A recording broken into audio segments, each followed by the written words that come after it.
You're listening to the Earth Xperience podcast.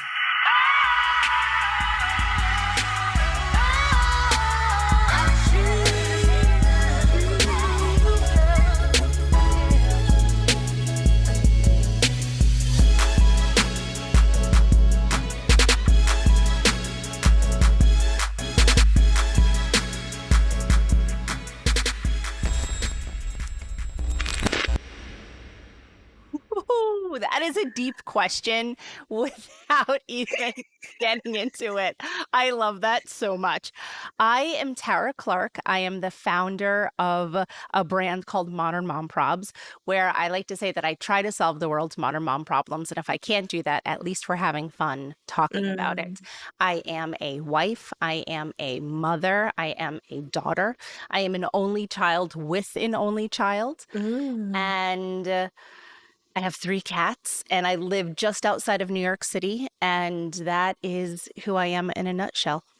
So, the only child, that stands out to me. With an only child, what inspired you to start your mission when it comes to parenting? And the reason I had this, because usually I had a perspective, and tell me the story, that, when it's one child, it seems like it's not a lot of things happening. But that's just because of my limited view of like having more than one child. With one child, what got you into your platform or even the mission that you are on right now? Yeah. So, I mean, how much time do you have? Because I have all of it. Give me the best. Give me the best version. We could be talking about everything. All right. So I'm an only child. My parents were divorced when I was 2 years old, right? So I can't control that. And so that's a separate thing. But when my son was born, I have to actually backtrack that because before he was even born. Before he was born, I worked at Nickelodeon and it was amazing and loved working there. I worked there for 5 years.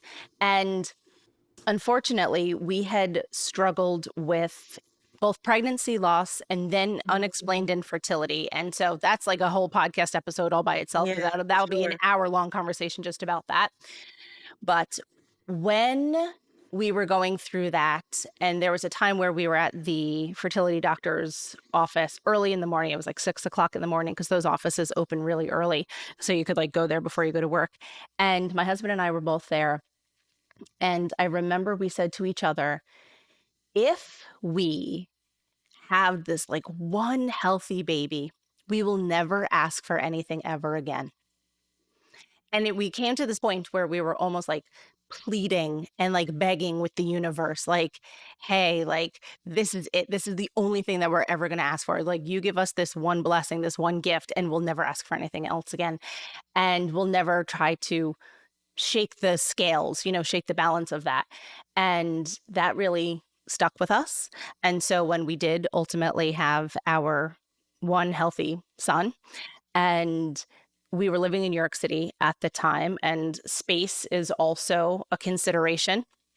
So there was actually several reasons that led to our only having one child: space, bartering with the universe, infertility issues, pregnancy loss, like all of those things really came into the story of how we only have one child.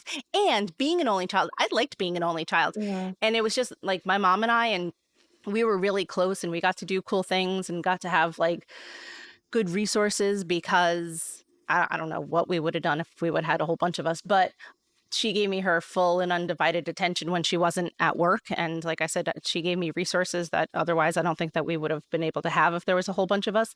So I feel very lucky that I was an only child, and I give my son my undivided attention when I can, and we get to do cool things. And so, yeah, I paid it forward on that one. Yeah. When it comes to you mentioning your parents divorcing, are there any belief systems that are formed because of that experience that you took into this life with your husband and your child? That's a good question, Dan. So my parents were divorced when I was 2, and I saw my dad on the weekends while my mom worked. So my mom worked in the restaurant business, and she worked like 120 hours a week for like 30 years. She, like, nobody worked harder than my mom. I shouldn't say nobody, but she worked extremely hard and for a very long time. And I got to see what hard work looked like, but then also I got to see the flip side of that where there was no real balance. It was just like work, work, work, work, work, come home and sleep, wake up and work, work, work, work, work, come home and sleep, and that. And so I think that was a blessing because I know what hard work looks like and what it took for her to give us the life that we had, keep the lights on, put food on the table. But also as an adult, then it helped me think like there needs to be balance there, right? You can't just work, work, work, go to sleep, wake up and do the same thing over and over again for your whole life. You need to have some sort of, I like to say, workplace harmony, work-life harmony in that it can't just be one or the other. Yeah.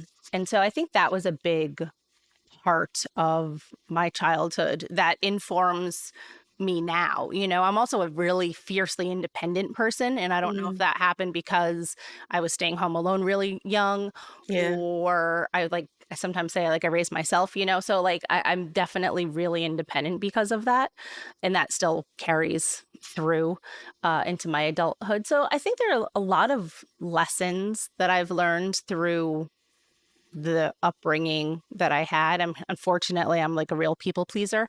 So I'm constantly trying to make sure that everybody's happy and everything's good. And so I'm trying to be better about that and being for lack of a better term, maybe a little bit more selfish in as much as you can't set yourself on fire to warm everyone else up. Right. And so your body keeps score of that, that stress over time. Yeah. I've seen one of your pieces about people pleasing, and it stands out to me because the term people pleaser, it always, I don't know if the way that we word it, just like why wouldn't we want to please one another? Like we're living, Yeah, you're right. No, you're right. I see what you're saying with that. It's interesting that maybe it's like the turn of phrase that we want to help each other. We Yeah. want to make each other happy, right?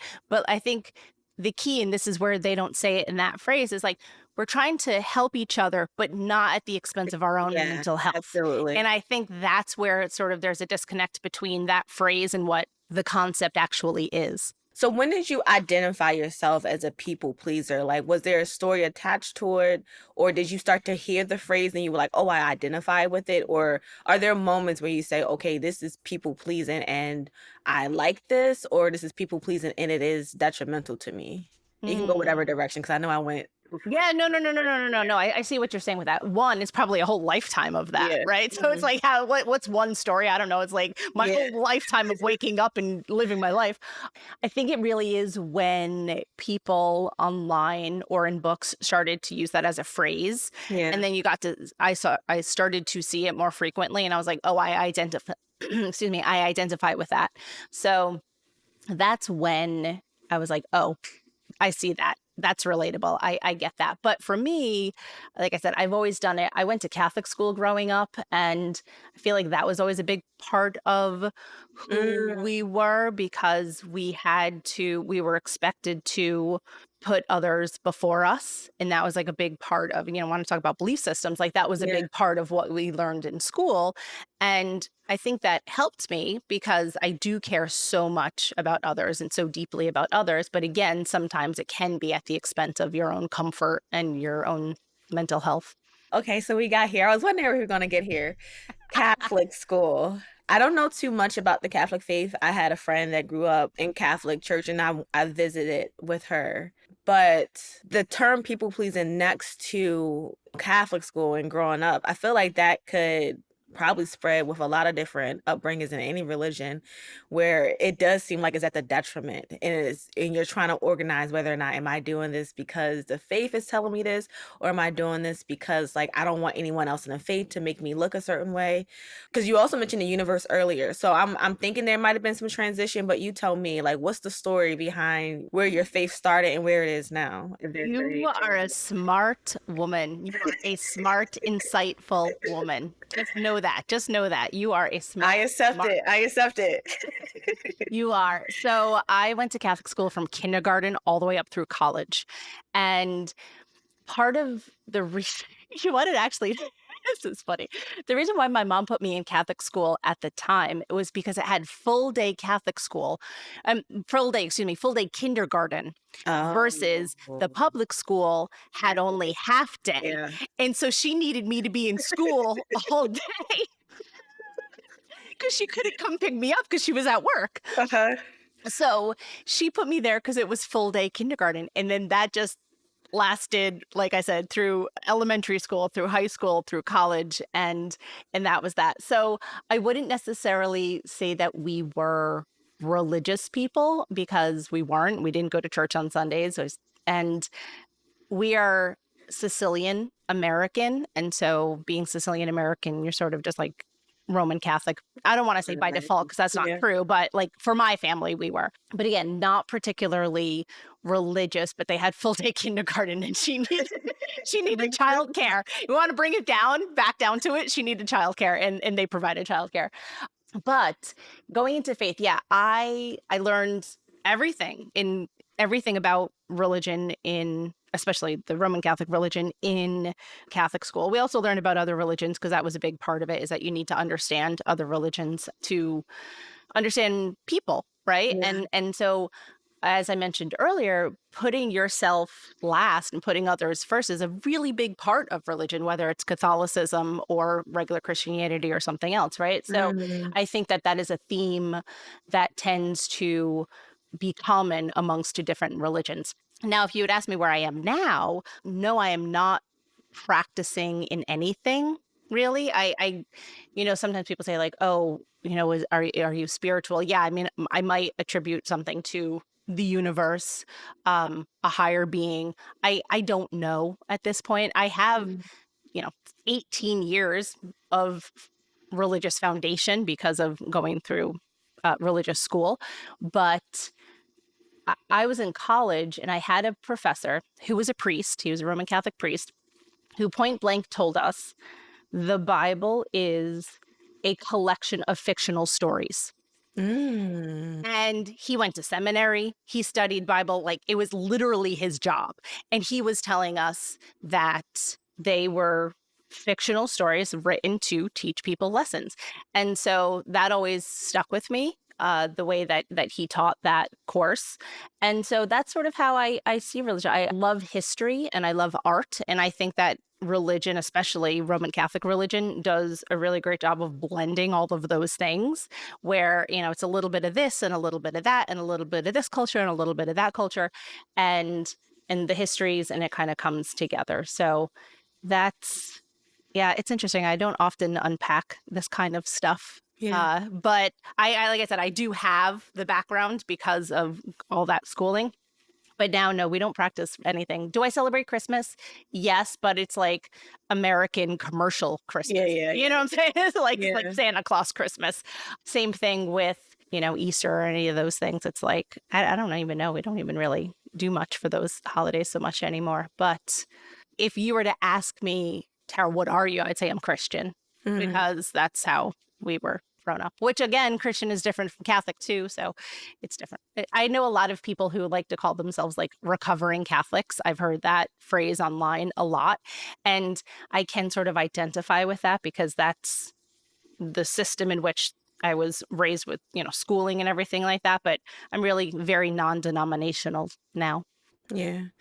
And this question is part of my motherhood journey was I've been through different experiences trying to figure out like where do I want to land.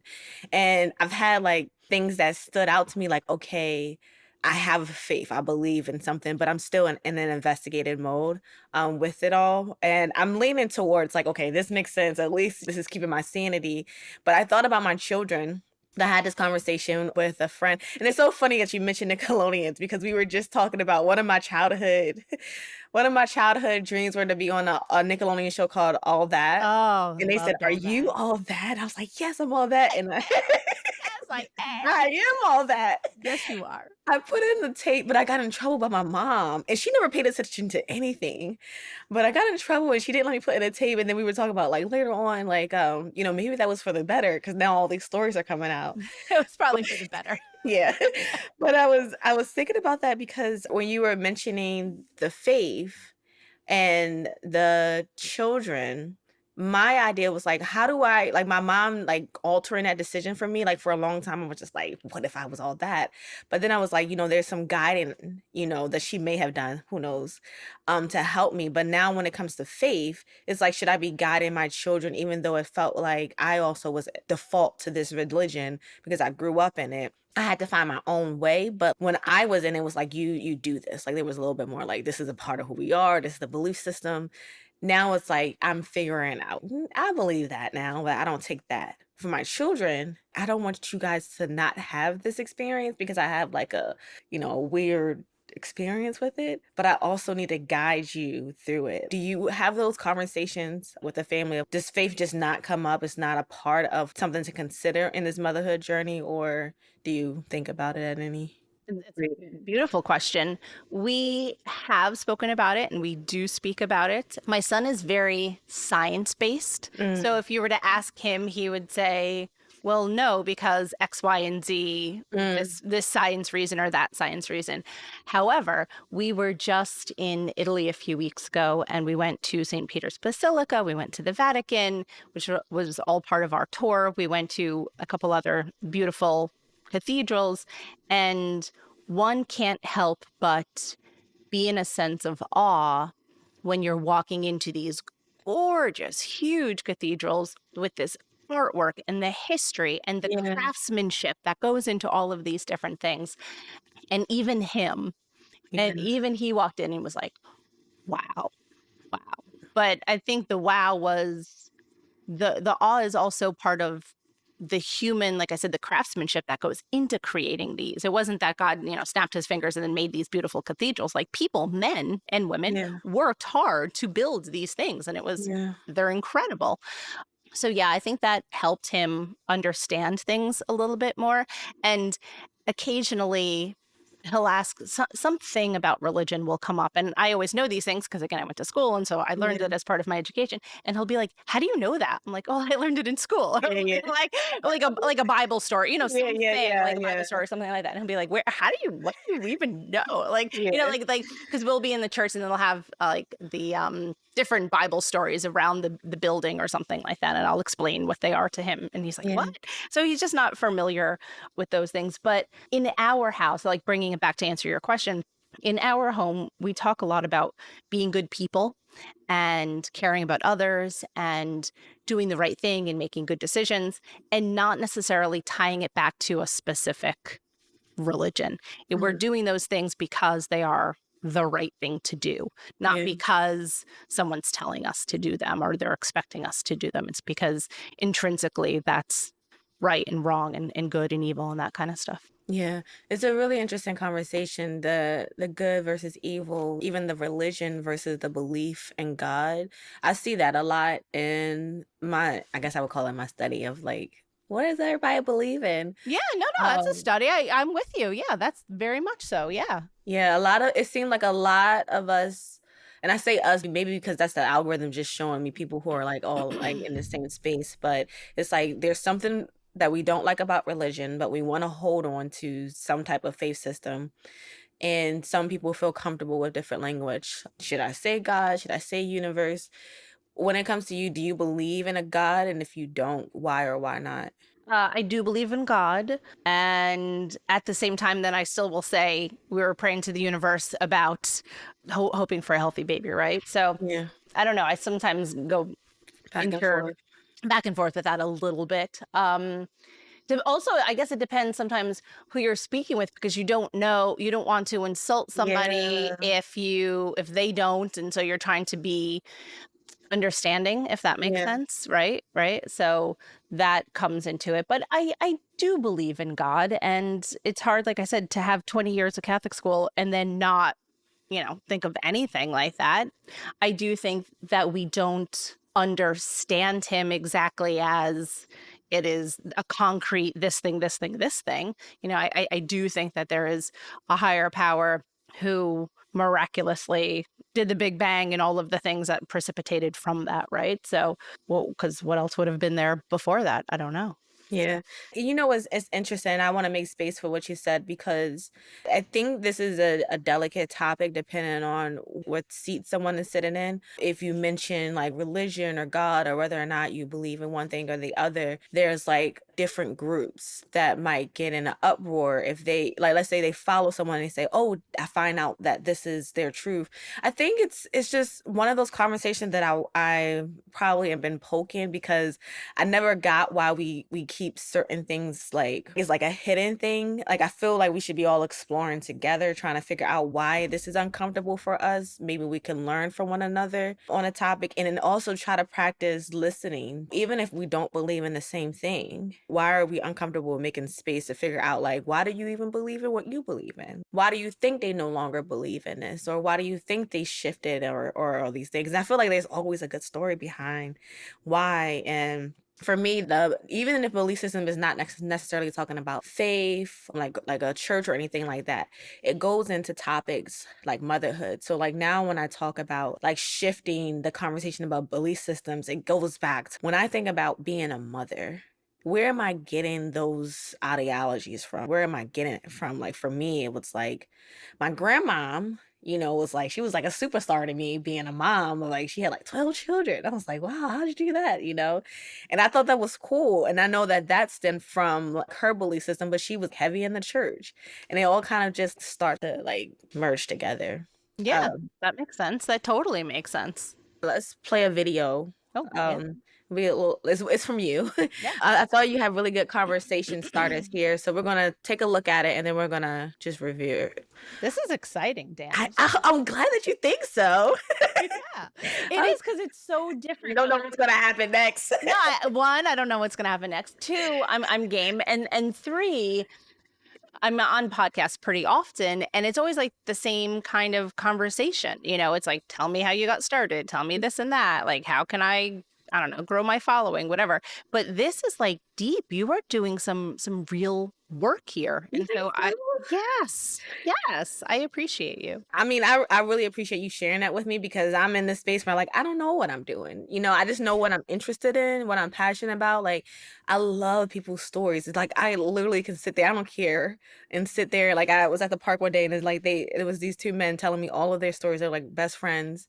And it's just like, wow, we are so much alike. And you would not think that we are because we're all kind of like, I'm not going to share that. I don't know how to talk about nobody cares. I care about it all. I just You're like, feel I want to hear I everything. want to hear everything. Like, I don't, and it maybe it's a little nosy too, like, but it's also like, I love to find how we are kind of saying the same things, just in like a different style. But I don't know, I imagine it's supposed to like make us come together a little bit more and Yeah, no, I agree. Like I said, there are common themes in all of the religions. yeah. So it's like my hope for the world is that people focus more on what our commonalities are than the things that set them apart and make them different and fight over it. And so that's just my hope for the world, but it's a different conversation altogether. I know. You got me. My head is going now. Where else I would want to go with that? Yeah, that's my hope is that people realize that we really are more similar than they think that they are. But Yeah. yeah. All right. Let's look at some of the similarities. We're gonna look at this from you. Presents unique challenges, which are distinctly different from previous generations. And although there are many of them, I like to limit them to the top 10 most common challenges faced by modern moms. One would be lack of an in-person village. Two would be social media comparison. Three is excessive screen time, both for our children, but also for us. Four is mental load of motherhood. Five is loneliness and isolation, which also then goes back to number one, which is the lack of an in-person village. Six is motherhood as a competition, or parenting in general as a competition. Seven is work-life balance or harmony. Eight is body image issues. Nine is financial strain. It's the high cost of raising children nowadays. And number 10 would be maternal mental health, the increased rates of anxiety and depression amongst mothers. Modern motherhood presents unique challenges, which are Okay. So this is more than what we're sharing right now. You have more content, beyond this clip that we're sharing right now. But I love that. I love that clip because I feel like it really is trying to encapsulate everything that I want my work to be about. Yeah. I want you to dig into one of these. Mhm. I'm gonna put 2 minutes on the clock, so it's like gamified. Ooh, Yeah, let's get it. good at this. I like doing this, but I think it's one of those things where you like doing it. I don't know like how many people really care because it's like I'm interested, but I care, and you know what? It doesn't matter. We're just having doesn't. we're having fun, and I think this work is good work. No one has ever, not once, asked me these questions ever. People, it's funny because when I meet people, so I live just outside of New York City, and everybody lives out, everybody in as much as like different types of people, right? 95% of the time people think I'm Jewish. I don't know why. I'm not, but a lot of my friends are Jewish, and so people often think that. And then they're like, oh, well, like we'll talk about like Jewish things. And I'm like, like I said, I have a lot of Jewish friends. My son goes to a school that's probably like 60-70% Jewish right now, Israeli specifically right now. And no, I was raised Catholic and not necessarily practicing anything one way or the other. But it's just interesting that people think that they know you is my point there, right? They think that they sort of have like an idea of what it is, but that's not necessarily true. No, we're Sicilian and raised Roman Catholic. Yeah. That's interesting. And it's so funny because I was going to rephrase the question in the beginning of if people thought they knew who you were, and you were going to say like who you were, like what language would you put to that? Like, what does that story look like? Because I imagine that a lot of people think I'm a certain way, just by like walking down the street, and I probably do it as well. Like I'm practicing. Everything is a practice for me. Like I'm like I might assume this about you, but I'm also bold enough to say I'm probably going to ask you a stupid question. Yeah, go ahead. But no, not you. I'm like in general. Oh. Like, I was like, yeah, just go ahead. Yeah, because that's where I want to get to, where because I grew up and there are things that you assume in your head, like especially because we separate ourselves by, oh, you are in this group or you are these type of people. And then so you make these assumptions and then you never really know, but you just live with those assumptions. Like I remember at one time I was at a birthday party for one of my children's friends, and everyone around me was like rich, like they had lots of money. So I just thought that like, oh, they didn't have any problems. I'm really still thinking young-minded in this way. And I had a conversation. I think she's probably one of the people that really started to open up my vision. But I had a conversation with this lady, and she was extremely rich. Like she lived in a neighborhood where they have like, they're known for certain things. But when she was telling me her story and about herself, I was like, wow, you're like a person. And I hate to say it like how I just did it, but it just kind of like, yeah, wow, like dawned on you, like the light bulb went off. Yeah. No, that and we do absolutely that makes to sense. we do that to one another, where it's like when people say you don't really know me, like you might not really know or care, but we are very quick to say to judge somebody and it's interesting online. And I guess before we go into the game, when you are having this space online, do you feel like you have to present yourself in a certain way in order to like please your audience and like keep showing up, or do you feel like you're creating content from like it's evergreen, or like there's a term, oh, what did I say it was? I make up stuff too, but it's this idea of like sustainability, like Yeah. sustainability is a big topic, but with content creation. Yeah, no, I totally see what you're saying about like the evergreen part and the sustainability part. My account, when I started my account back in 2016, actually, when I started in 2016, it was under the name NYC Mom Probs because I was talking about living in New York City, which is different from raising kids in other parts of the world. And then in 2017, I changed the name to Modern Mom Probs because we had moved to the suburbs. And then the account just kind of like exploded after that point. But 2016, 2017, 2018, 2019, my account was more or less anonymous. So it wasn't the Tara show. Only in like 2020 and then 2021 did I sort of like peel back the curtain that I was like, hey, I'm a person. Now it is me on the page. And I kind of hate that. I never, ever, ever wanted it to be about me. And only when people were like, you need to do it because you have a book, so you got to promote your book. You need to do it to get sponsorships and ads. You have to be like a person. You have to be a personal brand.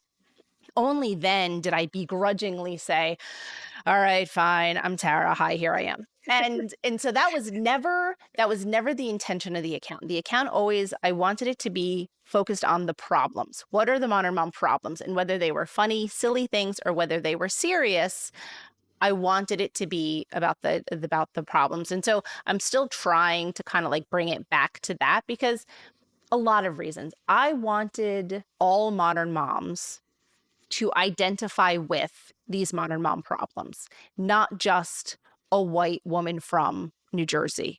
I wanted every mom to say, I understand about that.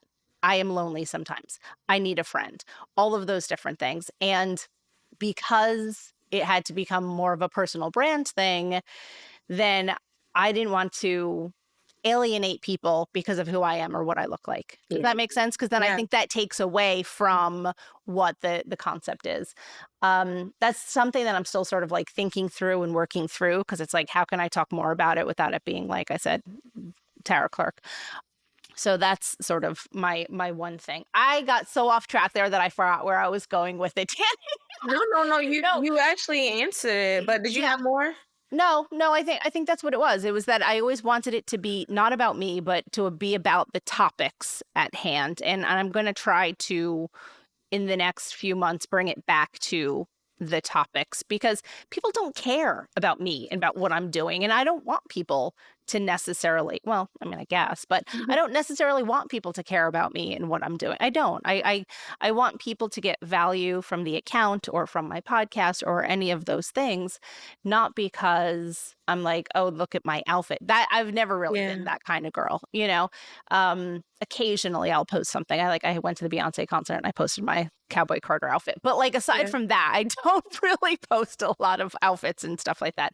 It's just not who I am and what I want to do, you know? And like I said, I wanted the account to be for everybody. And when you have to become a personal brand, that immediately takes you away from everybody. And so depending on who you ask, people are like, well, you know, accounts can't be all things to all people. No, that's true. It can't be. But topic basis, like it kind of can be, because things do cut across different demographics and groups of people. Like I said, loneliness, cost of living, all of that kind of stuff. Like that's just not one group or the other. That's everybody. Yeah. I imagine you're familiar with like keyword searches or like a line of like searches. And this can be like philosophical in a way. When you think about your audience, what do you think they're searching for if they find your page? Like, what are some of the things that they like? Imagine you're going online and they're like, I want to find a red hat, you know, they might give you a Target ad. They're finding modern mom. Yeah, it's a beautiful question. When you said that, the first thing I thought of was millennial mom, because many times it's the millennial mom stuff I talk about that really hits. Secondly, I would think relatable mom would be another thing. Mom tips, mom hacks, funny mom humor, mom jokes, parenting advice, all of those things. I'm thinking about like hashtags that I often use. Those are like the hashtags that I'm going through in my head. So yeah, that's sort of what I would say. And it was interesting when you were talking about like the shifting of your content. Do you feel like you have to hide yourself in order for it to be something that you will still find pleasure in? Or do you feel like it's going to be more value to your audience if you hide yourself? Like, what is sincerely, like, do you, I don't know, because it's interesting. Like when you. No, I see what you're saying. There's a couple thoughts that I have, and that's why I haven't quite like landed on the right solution yet. One, people connect with an individual, right? So they connect with like me as like, oh, I'm going to listen to Tara because X, Y, and Z. However, I know anecdotally that on my Instagram page, content that's not showing me or is more of like a meme kind of thing always performs better. So the low hanging fruit is like, well, why don't you put out more of that kind of stuff? Because like it always hits, right? And so it's like that's what I mean about like the concepts of those things, whether it's like a meme or a joke or some sort of thing, or even just a quote, like those hit better than like, this is Tara doing, I don't know, Tara stuff. Those don't do as well. Those don't perform as well. And so that's why I think people are there for my topics more than me as an individual. Yeah. Okay, so to the game, the goal is I don't, and then let me know if you want me to give you like the 10 off, from what you had. But That's okay. we're reviewing that list that you had. Mm-hmm. And with 2 minutes on the clock, I want you to lean into one where maybe you can elaborate or bring out a story that inspired it to come on to make this list. Okay. Does that make sense? Sure. Do you have one in mind? Or do Yeah. you want me? Okay. No, I'm good. All right. So I'm gonna put the timer on, and you're gonna hear it's a little obnoxious. The clock. Be like, "Bah." I am so ready. I am so ready. And usually I tell people that I'm gonna give them the 10 seconds, with my hand up, but I think I'm gonna make it awkward. I want to make it awkward, but you just have to stop at that 2 minute. So you'll have to feel like, does this feel like 2 minutes? But you can't go lower than 2 minutes. So when you hear the obnoxious sound, like that's the end, that's the last thing. We'll move on to something new. You can't even Oh my can't even God. go through it anymore. Oh my God, I love it. I'm so ready. That is All right. awesome. Let's Let do me it. know when you're ready to start. I'm ready. Okay, go. 2 minutes on the clock. One of the biggest modern mom problems is lack of an in-person village. In previous generations, families lived closer together. Sometimes they all lived in the same household. Sometimes they lived in the same apartment building. Sometimes they lived right down the street from each other. And families were larger. So you were able to go to your aunties and to your sisters and to your cousins and ask for help. If you said, hey, can you watch the baby? I need to go to the store. Hey, can you watch the baby? I just need a minute for myself. And people were more willing to help out and truly be the village that we as modern moms now tend to think about, like that's what we're lacking, right? People would be more willing to go to their neighbor and ask for a cup of milk or a cup of sugar. Nowadays, people are like, I'm not going to go ask anybody for anything. I could do with my own self. So that is a really major modern mom problem. And then it also spills into so many other things that I had mentioned in the list of the epidemic of loneliness and isolationism. When you're home with your babies in the very beginning, it can be very isolating and very lonely. And that, again, is where sort of the village would be so beneficial.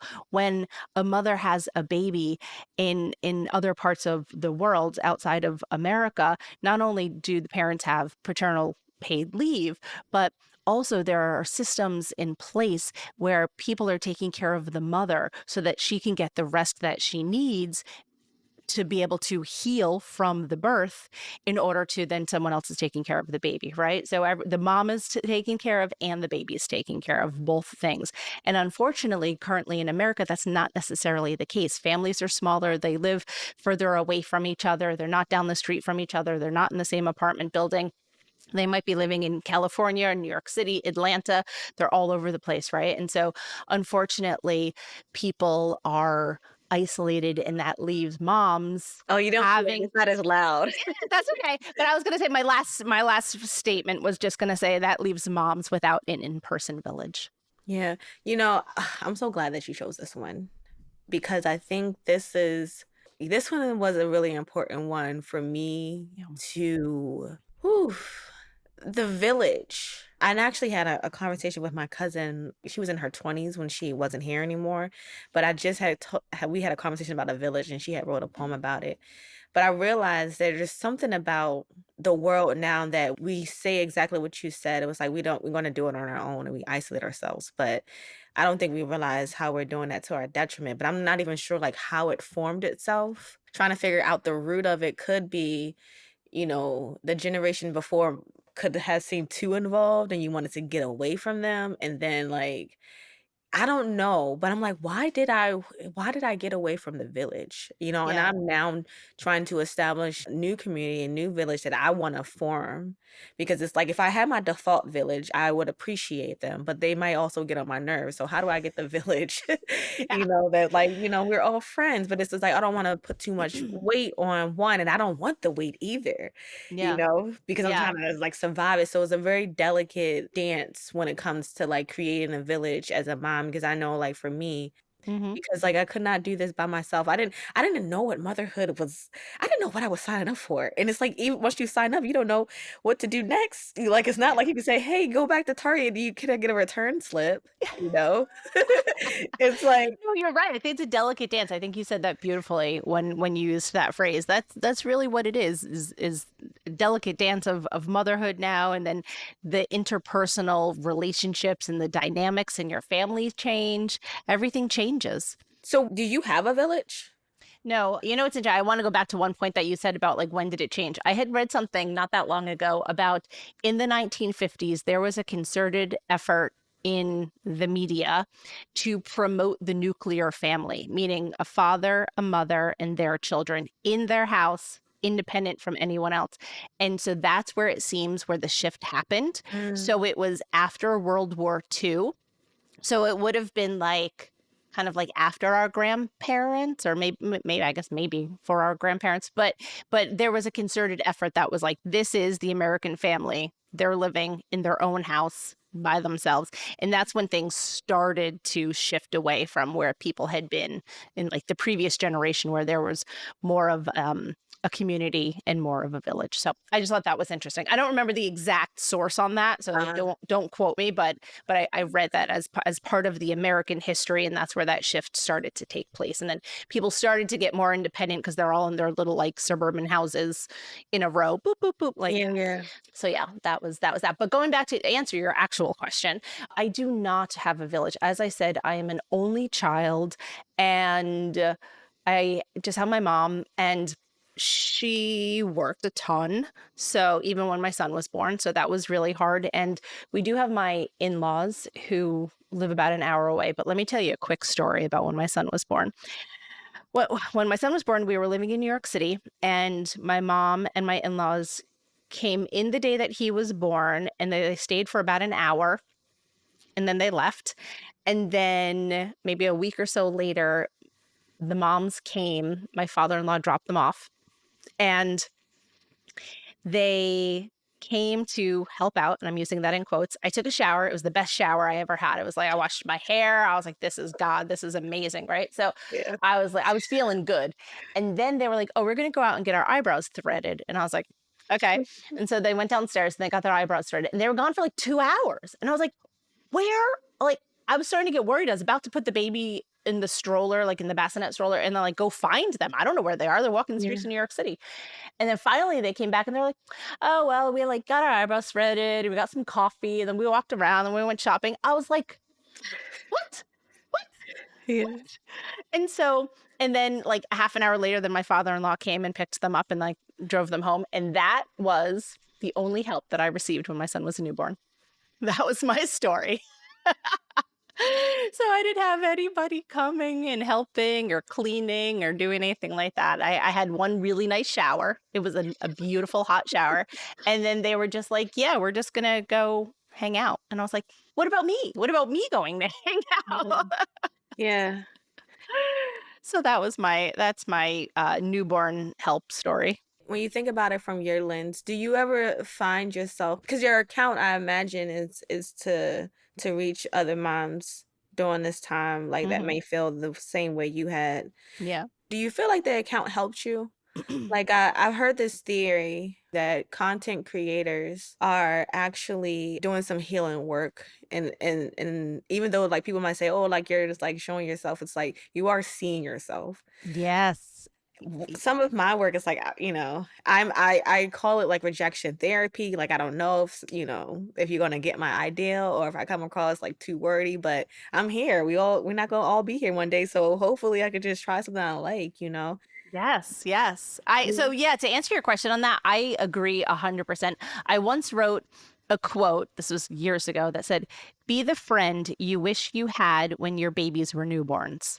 Ooh. And that's why I wrote that, because I wish I had that friend. So if I could tell people to try to do it, or I could do it myself, like that's and I mean that wholeheartedly. So yes, I think so. A lot of the things I wrote is because of that. When I started the account and it was starting to do well, my really close friend Goldie had said to me, Tara, think about all of the struggle that you had trying to have your son, and then you finally had him.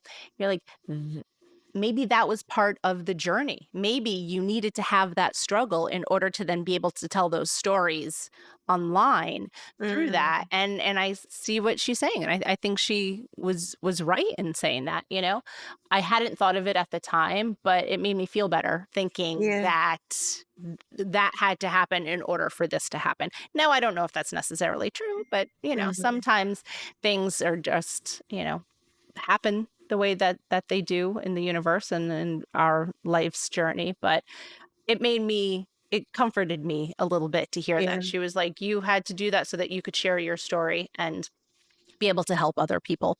So yes, to answer your question, I do think content creators do a lot of the work that they do to heal and to help themselves while they're helping others. Yeah. When you think about being the friend that you would want to be, and this is something that I try to play around with because I'm like, part of me wanting the help and not asking for the help is realizing that I don't know if I would be that help either, especially if I had my children. And I don't know, where I expect the help to come from. If I'm leaning too much on like, you are X role, you are supposed to be this to me, and would I want that pressure? That's my theory on why I think we probably are isolated, is like we're doing this thought processy in our own head and making these stories up. But then also, is it true? Because then one of the points was the financial hardships. And it's, man, I imagine that they're also having financial hardship. Like, what am I supposed to, expect? Do you think you're in a position to be that friend too? And if so, how do you like master that? If someone is like, I want to start building a village for other people, I want to actually, tackle one of these 10, and I could be the village and I have it in me, like, what do you think we want to see? Or do you think it's supposed to be See what you're saying. transactional, right? Yeah, there's a lot of, one could put a lot of pressure on themselves because of that. You're right. I see what you're saying. You're like, oh, it's not going to be right. It's not going to be. My recommendation is just do something. If you can't physically be there to help her while watch the baby while she's going to take a shower, that's understandable. Could you maybe order her some food, DoorDash her from some food, drop off some groceries at her front door? Anything that you can do is better than nothing at all. And you have to do something within your own like comfort, and I was talking with somebody just last week. She started this online platform called supportnow.org, and it's like kind of like a GoFundMe, but it's bigger than that because it also like has like dog walking or babysitting or writing personal notes. And so it's not just money, it's like money and everything else. And so she said that there's a lot of new mothers that are starting to use this platform, and it's not all just meals and it's not all just cash. So it'll be things like walk the dog, pick up the kids from from daycare, whatever it is. And so she was talking about how people have different support languages, like how there are different love languages. So everyone sort of like comes to the table with a different thing to offer, and not everyone can do the same thing, right? And not everybody wants to do the same thing. So you have to sort of meet people where they are. And so I think to answer your question on that is like, yeah, you have to meet people where they are. Not everyone's going to give money and not everyone could give time, or you could just give what you can. Oh, that's beautiful. I'm the fact that platform exists. I mean, I have to look into this and probably share it too, because I think it's right now because we are so attached to our phones and the online world. In order for us to get to the outside world, we still have to use something online. I know. To get us there. Yeah. Who are you outside of online, and even your family and being a mother? Like, have you able to tap into like the things that you like besides creating this content? Oh my God. If it was up to me, if Instagram went away tomorrow, my phone went away tomorrow, I'd be the happiest person in the world. Now, I live such a full, rich life off the internet, and it's my own private thing. I don't share a lot of that stuff on purpose. I have a lot of content creator friends who share just about everything, and like, good for them. That's their own prerogative. I just choose to be very private in what we do and how we live our lives. And just, I don't even show my husband. There was a time where I did like an ask me anything in my stories, and someone had asked me about being a single mother.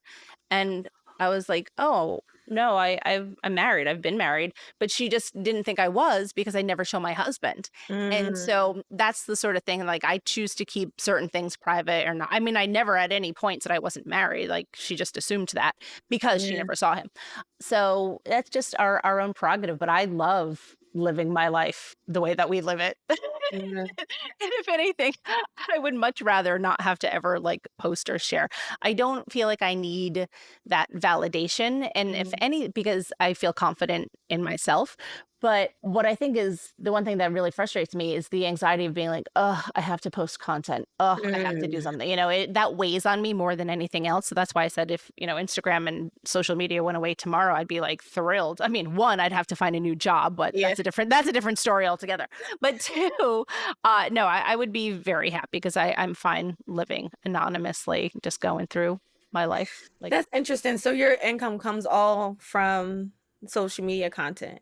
You don't have to mhm. do any outside job. Would you have a job in mind? Like, would you want to work a job? Like, do you know how people say like, I would never have a dream job, but like, is there something that you would be passionate about that wasn't what you're doing now? Good question. My dream job was probably when I worked at Nickelodeon and I Mhm. loved it. And I decided to stay home with my son full time when I had him. One, because it was so hard to finally have him.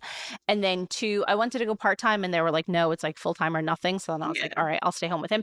And then three, childcare was so expensive that like it was one of those things where like it didn't make sense for me to go work. It was almost like cheaper for me to stay home with him than to go to work and then pay for daycare.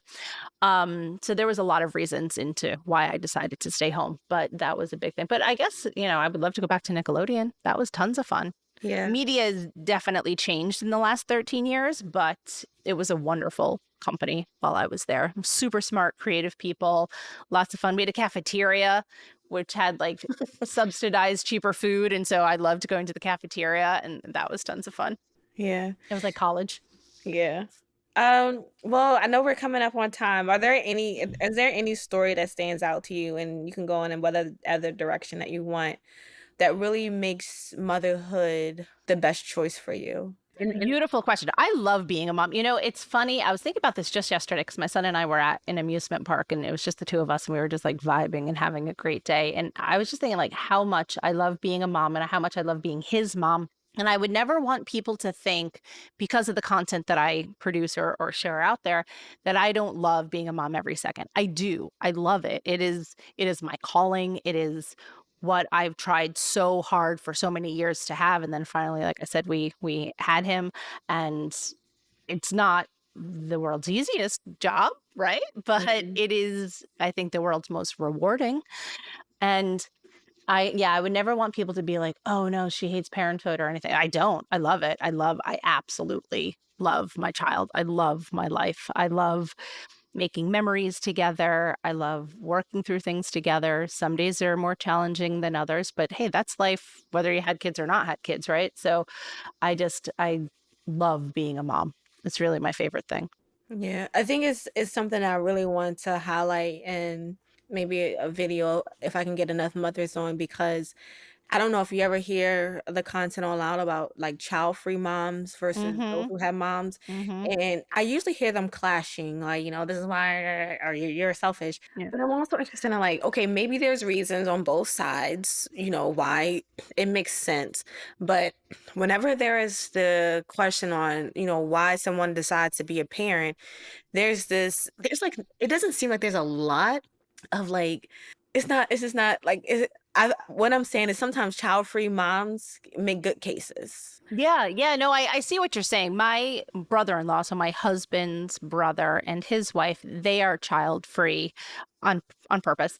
And knowing them as well as I do, I totally understand. Yeah. Knowing their backgrounds, knowing their upbringings, all of that kind of stuff, like I get it and it makes sense for them. And so people do make very good cases. And I think that it's important for people to understand themselves well enough to know why they're making decisions that they do, and more power to them, by all means. Like it's important for us to have power and confidence to make our own decisions in life. So I think that makes a lot of sense. But for me and for my husband, I know that this was the right choice for us, and having just one child was the right choice for us. And like I said, we bargained with the universe for it, and we were like never going to ask for anything else again. And that was it. And we're very happy. Like I said, not every day is easy, but I wouldn't trade it for anything. Yeah. And I love to hear the stories of why people become parents, and I think what you need is what you and your husband had initially is just at least a desire going in. Like if you are like bullied into parenthood, maybe that's not the right Yeah. term, but like if you didn't Yeah. want to do it, I think that's going to, show up in, the It delivery. it does. It does. And I'll give you two examples. We know people who their moms did the traditional route where like they got married, they got pregnant early, and they had their kids, and then their moms made them feel like a burden, like, oh well, I Mm. couldn't do this because of you, oh I had to go to work because of you, oh my life's like this because of you. And that is a hard way to grow up, because then Yeah. you can't help but always feel like a burden, that you as a small child being like, oh man, I ruined my mom's life. That's Yeah. hard, and so I think it's important to break that cycle, to Mm. not go into parenting with that point of view, or to make your parent to guilt trip your children who they didn't ask to be born, like Yeah. it just happened. So I know a lot of people who have had that situation. And I know you mentioned about breaking generational cycles in your content as well, which I think when we go back to religion is interesting because I don't know if like sometimes people go into either marriage or parenthood because of the faith that they came in, and then Hmm. once they get there, it's like, oh, I thought that this was supposed to be what I wanted, but I'm not sure if I'm doing this right or this is way more difficult. And so we have people that either abandon the task like physically or abandon the task emotionally or spiritually, and they're trying to navigate through like finances and things like that. And so Yeah. I wish there was more of a space to talk about that, or even like have communities for those people too, because at least you didn't start off with a lack of desire, but how would you know that you Yeah. like this? And then other things in life, if you don't like a job, you can always kind of go somewhere differently, or you don't like a person, you can go to the next one, but can't really do that with parenthood. Well said. That's absolutely true. Unfortunately, yeah, that's not the case. So you can't really give them back necessarily. All right, for my final question, it's a part of a project I'm working on, but I want to give you space to say anything else you want to share before close out, even if that's like how do people connect with you, or anything that was not Yeah. tied up in what we said earlier. Yeah, yeah, absolutely. So you could follow me on Modern Mom Probs on just about everywhere: Instagram, YouTube, TikTok, wherever. I share a little bit of funny stuff, informational stuff, insightful stuff, all of the stuff. And I like to say that anything that falls underneath the umbrella of a modern mom problem is something I'm going to talk about, whether it's funny or serious. So follow me there. I have a book called Modern Mom Probs. Here, I'm going to grab it right here. Modern Mom Probs, a survival guide for 21st century mothers. That came out in 2021. So it's actually 4 years old now. And I wrote it 5 years ago, which is like mind blowing to think about. So yeah, so that's it. Follow me, and we'll be friends. Yeah. So the final question is a book too. It's not necessarily going to be, the goal is for me to make the book through like a comic book series, Yeah, like, I we're love that. online. I love And the title of the book is called The Making of a Human. And the way that I'm inserting content is through now my podcast, through street interviews, and hopefully eventually people will start commenting on my posts. They haven't yet. But commenting what they think should either be in the book, something that they would want to share about the making of a human, like any direction. When you think of the book title, The Making of a Human, is there a story? Is there something that you should think should be in there? Is there a chapter title? Where would you go with that?